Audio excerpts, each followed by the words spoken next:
Hello, this is Mr. Turk, and today I'm going to show you how to correctly adjust the white balance of a photo. You know the white balance is off when you look at the photo and it looks a bit too yellow, a bit too blue. That may be because you just shot the photo in a weird lighting situation, like a gym or a theater.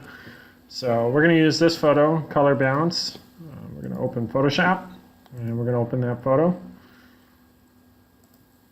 Again, make sure you know where your photos are located, what they're called, so you can open them easily. When the photo opens, you're going to go to the Adjustments panel, and you're going to add a Levels adjustment. And for that Levels adjustment, you're going to go through and you're going to select what you believe is true white, 50-50 gray, and true black in the image.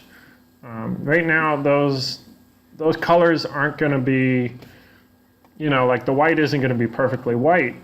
So to correct for that, you're going to tell this layer adjustment what is true white. So I think the shiny part up here is true white. I'm going to zoom in just a little bit here so we can see where true white is.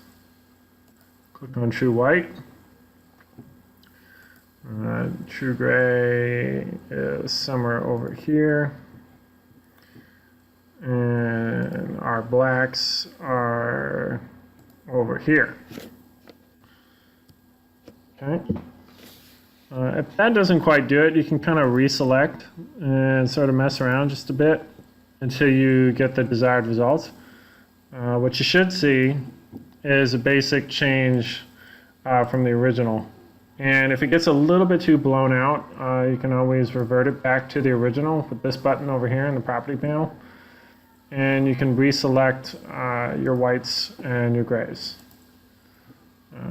Sometimes it can be a little difficult to get on the first try, so it'll take a couple attempts. If you're still having trouble, you can try the auto features. You can try other adjustment layers, like the photo filter layer or the color balance filter. And that's an easy way to adjust the overall tonal feel of the photo.